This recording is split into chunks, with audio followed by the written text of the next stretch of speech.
విషయం.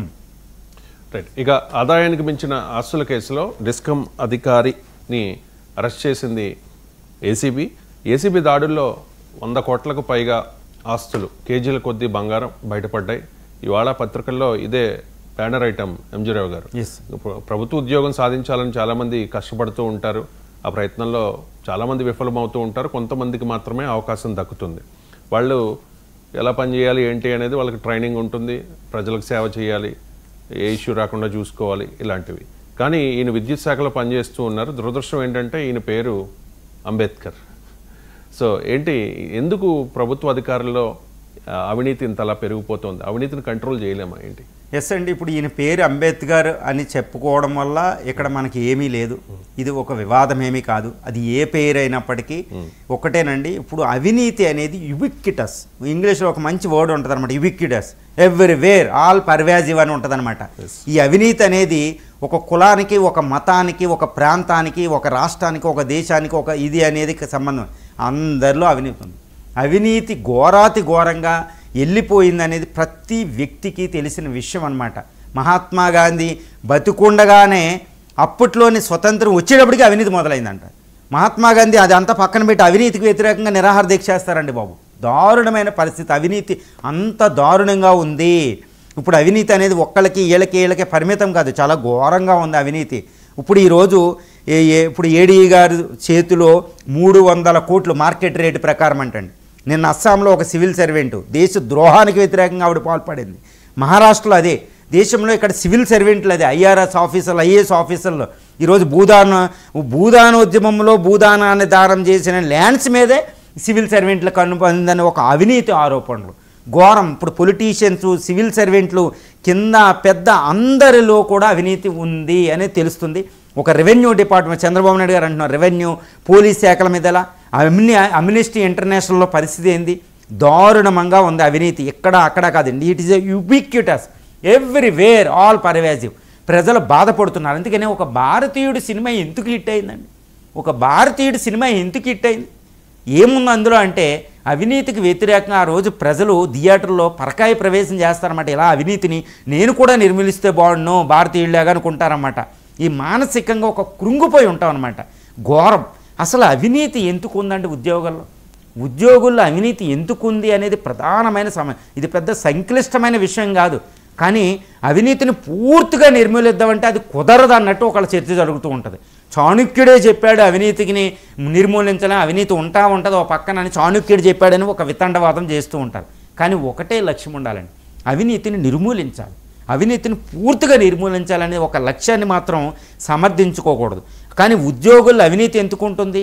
ఒకటే రీజన్ అండి, వాళ్ళ అవినీతి అంటే ఆశలు అవసరాల మధ్య కొట్టుమిట్టాడుతూ ఉంటారు ఉద్యోగస్తులు శాలరీస్ ఎలా ఉంటాయంటే ద్రవ్యోల్బణానికి, ఇన్ఫ్లేషన్కి అనుకూలంగా పెరగవు. వాళ్ళు సిటీల్లో భయంకరంగా పెరుగుతుంది. ఒక ఫ్లాట్ కొనాలంటే 1.5 కోటి రూపాయలు పెడితే కానీ ఒక ఫ్లాట్ దొరకదు హైదరాబాద్ లాంటి సిటీల్లో, అమరావతి, విజయవాడ లాంటి సిటీల్లో. కానీ వాళ్ళు 1.5 కోటి, 1.5 పెట్టాలంటే వాళ్ళ శాలరీలు రావు. వాళ్ళ శాలరీలు టైం కూడా రాని పరిస్థితి. ద్రవ్యోల్బణానికి అనుకూలంగా పే కమిషన్ వేయరు, సెంట్రల్ గవర్నమెంట్ మినహాయిస్తే. మరి ఇక్కడ అవసరాలు అనేవి పెరుగుతున్నాయి, విద్య అవసరాలు పెరుగుతున్నాయి. ఒక ఎల్కేజీ స్టూడెంట్కి లక్షలు, అంటే అవసరాల కోసం అవినీతి చేయడం అనేది ఒకటి. ఇదొకటి అయితే ఇప్పుడు ఆశ కోసం అవినీతి చేయడం, గ్రీడ్. ఇప్పుడు 300 కోట్ల మార్కెట్, ఒక 6 అంతస్తుల బిల్డింగు, కట్ల కొద్ది, కేజీల కొద్ది బంగారం. ఇంత దారుణం ఏంటంటే ఇది ఆశ, అవసరాలు కాదండి, ఆశ, ఒక గ్రీడ్ అనమాట. మహాత్మా గాంధీ చెప్పినట్టు ఒక గ్రీడ్, ఒక నీడ్ కాదు. అంటే ఆశలు అవసరాల మధ్య కొట్టిమిట్టాడుతూ అవసరాల కోసం కొంతమంది అవినీతి చేస్తుంటే ఆశలను ఫుల్ఫిల్ చేసుకోవడానికి ఇదే జీవితం అని షుగర్ వ్యాధులు వచ్చినా, గుండెపోట్లు వచ్చినా, లాస్ట్ డే వరకు కూడా, అంటే రిటైర్మెంట్కి ఒక్కరోజు ముందు కూడా ఏసీబీకి దొరికిన వాళ్ళు ఉన్నారు, రిటైర్మెంట్ ఒక్కరోజు ముందు కూడా సిబిఐకి దొరికిన వాళ్ళు ఉన్నారు. వాళ్ళది ఏమనాలంటే గ్రీడ్ అనాలి. ఆ అవసరాలు ఓ పక్కన, గ్రీడ్ ఓ పక్కన, అంటే అవసరాలు ఓ పక్కన, ఆశలు ఓ పక్కన. ఘోరాతి ఘోరమైన పరిస్థితి. ఏదేమైనప్పటికీ ఇది అవసరాల కోసం చేసిన, ఆశ కోసం చేసిన, అంటే నీడ్ కోసం చేసిన, గ్రీడ్ కోసం చేసిన అవినీతి. మరి అవినీతి ఎందుకు నిర్మూలన కావడం అనేది చాలా పెద్ద చర్చ అండి. ఒక రోజులో ముగించేది కూడా కాదు. ఏసీబీలు ఏం చేస్తున్నాయి, ఆ ఏసీబీలు ఎవరిని పట్టుకుంటున్నాయి? చిన్న ఒక చిన్న బంట్రోతి ఉద్యోగాలను పట్టుకుంటారు, భయంకరంగా హింసిస్తారు. నా అంతటికి నేనే ఒక ఎంక్వైరీకి వెళ్ళడం జరిగింది. ఒక దాంట్లో అక్కడ నేను చూశాను, ఒక కలెక్టర్ లెవెల్ ఆఫీసరు అవినీతి చేస్తే కింద జూనియర్ అసిస్టెంట్ ఎన్నుకున్నారు.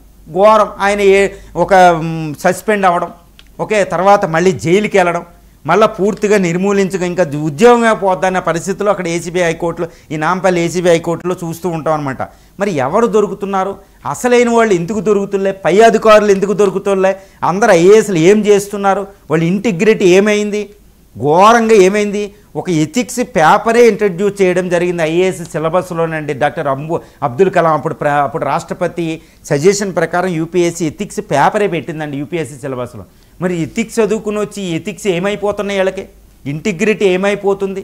వీళ్ళ ఘోరం ఏమైపోతుంది? ఈరోజు ఎంత ఐఏఎస్ ఆఫీసర్లో, ఎంతమంది ఐపీఎస్ ఆఫీసర్లో పొలిటీషియన్ చెప్పినట్టే నడుచుకుంటున్నారు. ఏమైపోయింది ఇదంతా?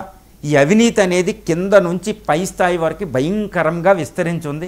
ఇది ఈరోజు నేపాల్లో చూస్తున్న అవినీతికి వ్యతిరేకంగా జరిగేది. ఒక స్విట్జర్లాండ్, ఒక నార్వే, స్వీడన్ లాగా, ఒక బ్రిటన్ లాగా, ఒక అమెరికా లాగా అవినీతి అనేది తగ్గిపోయి, బాగా తగ్గిపోయి ఉంటే ఎంత బాగుండు అని. ఇంకొక విషయం అండి, పెద్ద షాకింగ్ విషయం ఏంటంటే, ఇండియాలో లారీ డ్రైవర్లు ఒక బ్రేక్ ఇన్స్పెక్టర్లకి, చెక్ పోస్టుల దగ్గర పోలీసులకి రాత్రులు ఇస్తూ ఉంటారు కదండి, వందలు ఇవన్నీ. వాళ్ళు ఇచ్చే సొమ్ము కొన్ని $1 బిలియన్ అంటండి. ఘోరాతి ఘోరమైన విషయం. లారీ డ్రైవర్లు వాళ్ళ లైసెన్సులు అన్నీ ఉన్నా పక్కన 100 పెట్టుకుని ₹1000 కట్ల ఒక పెద్ద నోట్లు పెట్టుకుని వెళ్ళాలన్నమాట అక్కడ సరిదించుకుంటూ. ఇది కాదని ఎవరైనా అనగలరా? ట్రాఫిక్ మీద పరిస్థితి ఏంటి? పోలీసు వ్యవస్థ ఏంటి? హోమ్ మినిస్ట్రీలో పోలీసు వ్యవస్థ ఎలా ఉంది? రెవెన్యూ డిపార్ట్మెంట్ ఎలా ఉంది? ఒక విద్యుత్ శాఖ ఎలా ఉంది? జీహెచ్ఎంసీలు ఎలా ఉన్నాయి? ఇదంతా పెద్ద సమస్య. ఈ అవినీతిని నిర్మూలించాలి. నేనేదో పై స్థాయిలో నిర్మూలించాను, అవినీతి ఆరోపణలు రాలేదు కాదు, అవినీతి ఎవ్రీవేర్. ఇది ఉద్యోగస్తులకి శాలరీ చక్కగా ఇచ్చి వాళ్ళ ద్రవ్యోల్బణానికి అనుకూలంగా అవసరాలకు సరిపడా శాలరీస్ ఇచ్చిన తర్వాత ఎవడైనా అవినీతి చేస్తే అది నిర్మూలించడానికి కూడా ఏసీబీలు, ప్రస్తుతం ఉన్న ఏసీబీ వ్యవస్థ సరిపోదు, ప్రస్తుతం ఉన్న సిబిఐ వ్యవస్థ సరిపోదు, ఈడీ వ్యవస్థ సరిపోదు, వాటిని కూడా సంస్కరించాలి. అవి కూడా అవినీతికి పుట్టలే. ఇలా చెప్పుకుపోతూ ఇది తరగదండి. చాలా పెద్ద సంక్లిష్టమైన వ్యవస్థ. కానీ ప్రజలే, పోలీసు పాత్రల ప్రజలే అవినీతికి వ్యతిరేకంగా నిలబడాలి. అవినీతి ఇవ్వడం, లంచం ఇవ్వడం కూడా నేరంగా పరిగణించాలి. లంచం తీసుకునే వాళ్ళని అస్సలు వదలకూడదు. వాళ్ళు ఏదో సస్పెండ్ చేయడం ఆస్తులు కాదండి, వెంటనే రిమూవ్ చేసే పరిస్థితి ఇక్కడ ఉండాలి.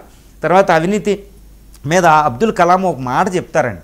ఆయన ఏమంటారంటే, నార్త్ ఈస్ట్లో ఆయన రాష్ట్రపతిగా ఉన్నప్పుడు ఒక స్కూల్కి వెళ్తే అక్కడ చిన్న పాప అడిగిన క్వశ్చన్కి అప్పుడు రాష్ట్రపతి అబ్దుల్ కలాం గారు చాలా తటపాయిస్తూ చెప్తారు, భయపడుతూ చెప్తారు అనమాట. చిన్నపిల్ల అడిగింది అవినీతిని ఎలా నిర్మూలించాలి ప్రెసిడెంట్ గారు అని అడిగితే అబ్దుల్ కలాం చెప్తారండి, ఇదే నేను కూడా చెప్పే పరిష్కారం అంటే, ఇంకా అంతకంటే మనం చెప్పలేం. అదేంటంటే, ఈ అవినీతికి పరిష్కారం ఎవరంటే తల్లి, తండ్రి, గురువు. పాఠశాలలో ఇల్లే అవినీతి చేయకూడదని ప్రతి వాళ్ళకి బోధించినప్పుడు అవినీతి పోతుందని అబ్దుల్ కలాం గారు చెప్తారండి. అంటే విద్యా వ్యవస్థ నుంచి తల్లి, తండ్రులు ఈ యొక్క చట్టాలు నిర్మూలించలేవు అవినీతిని. చట్టాలు ఎంత మాత్రం నిర్మూలించలేవు అనేది మనకు అవగతం అవుతుంది. అందుకే చరిత్రలో దాన్ని అవినీతి ఎలా ఉంటుంది, చట్టాలు కాదు, నైతికత నిర్మూలించాలి. విద్యా వ్యవస్థ నిర్మూలిస్తుంది. తల్లిదండ్రులు బోధించాలి ఎక్కడి నుంచి, పుట్టినప్పటి నుండి. అప్పుడే అవినీతి పోతుందని అబ్దుల్ కలాం గారు చెప్పిందే నేనైతే అదే సజెషన్గా చెప్పగలుగుతాను. ఒక నీడ్కి, గ్రీడ్కి అనే అవసరాన్ని వాళ్ళు చూసుకోవాలి. ఈ గ్రీడు ఆశని చంపుకోవాలి. అవసరాలు ఉంటే అవినీతి చేయడం ధర్మం కాదని, ఉద్యోగస్తుల శాలరీల కోసం రోడ్లు ఎక్కడం కాదండి, అవినీతి కూడా చేయమని వాళ్ళు ప్రతిజ్ఞ చేసుకోవాలి. Thank you so much MG Rao గారు, చాలా అంశాలకు సంబంధించి చాలా డీటెయిల్డ్గా విశ్లేషణ అందించినందుకు. ఇది ఇవాల్టి రావు టాక్స్. మళ్ళీ